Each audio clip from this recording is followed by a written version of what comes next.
Thank you for being here. So I'm with the co-founder of UrbanClap, Raghav Chandra, and I'm sure all of you know, but I'm going to give you a bit of a brief. We're the largest home service provider of India. So if you want a massage, if you want to go fix your faucet, you want to book a yoga slot, which I have, it's amazing. You go to you guys, which is pretty amazing. So you've sort of changed India in that sense that you can just like book something online and people come and help you out. So thank you so much for being here with us today. Yeah, thank you for having me. I think India is large, so there's a lot of faucets and salons to be done. Yes, a lot of services. So just to kick off, I just want to know a bit on what was actually the inspiration behind UrbanClap. India has probably about 30 million households, consumers who probably consume. They're consuming online consumers, and that in the next 5 to 10 years is going to double. Right. The $6 trillion India vision would probably look like 50 million households, and that's a lot of growth. Yeah, that is.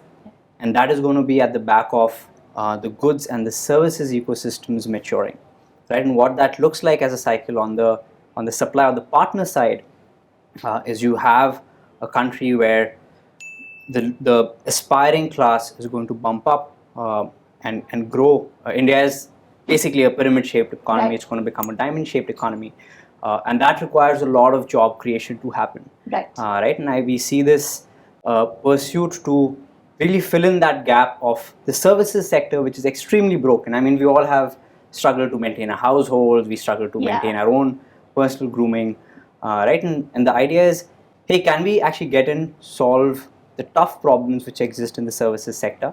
Can we actually look at the partner side and empower them in doing better and being better trained, in being more professional?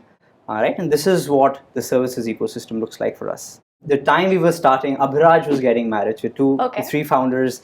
Abhiraj was going through his marriage prep, and it's just this bad struggle, right? Like a photographer is still relying on the Chacha's daughter who got married, and her photographer needs to be figured out. Your God was your main source to find services. Yes, that's true. Go guard se pooch kar aa jao. Yeah. Right, so I think it is a very obvious problem we've all kind of just lived with and taken for granted. You know, the startup world, it's exciting, it's fun, but people don't realize in the beginning it's actually really, really hard. You know, so initially just starting, you know, what were the first few things that you really thought you could like do it better? What were the first few mistakes that you made? Just as a disclaimer, it's very hard to see things as a mistake, right? It's probably just retrospect. You probably want to, you'd think that, hey, there have been some pivotal points or things you might want to do differently. Right. So I think if you really roll back in time, actually I'll go even before that. So Abhiraj, Varun and I, we had different startups before. And we did that for about a quarter, 2 quarters. And there the general learning as just first time entrepreneurs was we were fueled by a lot of passion. But that end objective of trying to figure out who is this consumer, how do you create this value add, right? Just more structured, value driven thinking. Right? I think that's what was first time for us. And UrbanClap started, we were a lot more sorted in terms of what is the problem we're trying to go after. How should we go after, doing a lot of maths around it. I think that was one big learning from our first journey. And we also kind of got a first-hand experience into just how hard it's going to be to build a viable business, build a team. I think anyone, like any amount of learning on how hard entrepreneurship is going to fall short of the real experience. Right? It can only be experienced. And it's a fun experience, it's a hard experience. I think UrbanClap days, the first 6 months were very different. Actually, the first phase for us, we started off as a lead gen platform where as a consumer you'd come on the app, we take a detailed requirement of what you need, and we'd actually connect you to about 4 to 5 professionals. And broadly after that, you were on your own with the professional.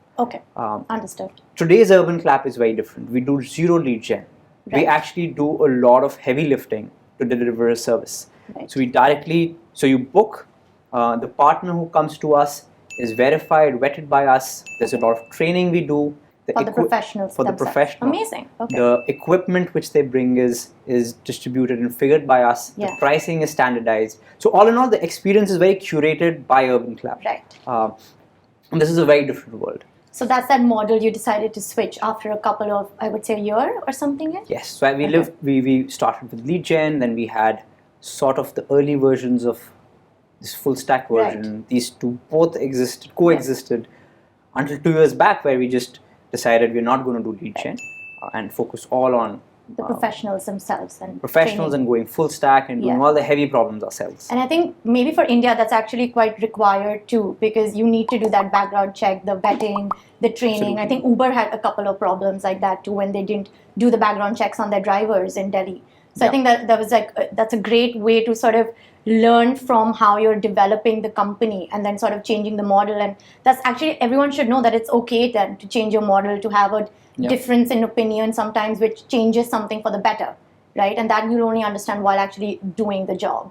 Yes, I think iterations are a part of solving a problem, and you can iterate a lot of time. You could iterate, like, you should not be scared. It is bound to happen. Right. I mean, companies change their domains while they're in the trenches. Okay. Right. I think we've been in the same domain. Okay. We've actually shifted through, or we look at it as we've evolved through our models. Right. If you thought about it, right, like if everything about building a company was so mathematical and known,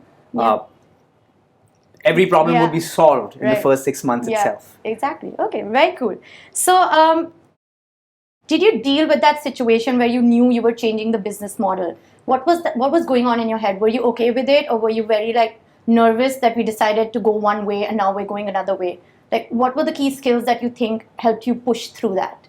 I think changes are actually fairly daily. Right. You're changing from small things to big things on a daily basis. Right. And we're certainly not scared or apprehensive about any of these. Okay. I think the way they happen is a very strong grip on the actual value you're trying to create, which is the problem you're trying to solve. Right.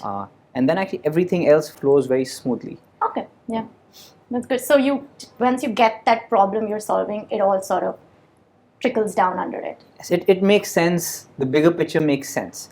Right. So for us, that grounding problem, I would imagine for most people, it should be the value which you're adding. Yeah. Right. And that value in our world is the experience which the customer gets, Yes. Yeah. and the infrastructure and the enablement which the partner gets. Yeah.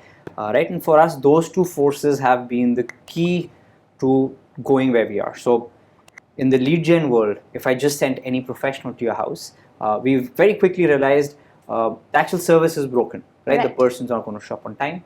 Yeah. He won't have the equipment. India. Yeah. Right. It's actually a global problem, right? Where in Dubai, it's the same, very similar problem statements. Right. Right. Just professionalism in terms of timely delivery. Right. The products they carry, the training they get, their own motivations towards working. Right. They're not well utilized. Right. And as soon as this becomes the actual problem you're trying to solve, then automatically everything seems very obvious. Okay. Yeah. Amazing. So, if you had the chance, if you had to go back, would you do something differently? Very hard. Yeah. I think this comes in as learnings while you try to solve problems. And so it's very hard to have an alternate journey. Right. I think I would actually not want to do anything differently. Okay. Because it's been an evolution we would not have realized without actually seeing problems. Right. So any change which happens only happens once we realize, hey, there's actually a better way to do it. Yeah. And I think most of the journeys are that way. Yeah. Buggy was the first startup. Abhiraj Varun had another startup. Yeah. For me, I call it my first-hand MBA experience.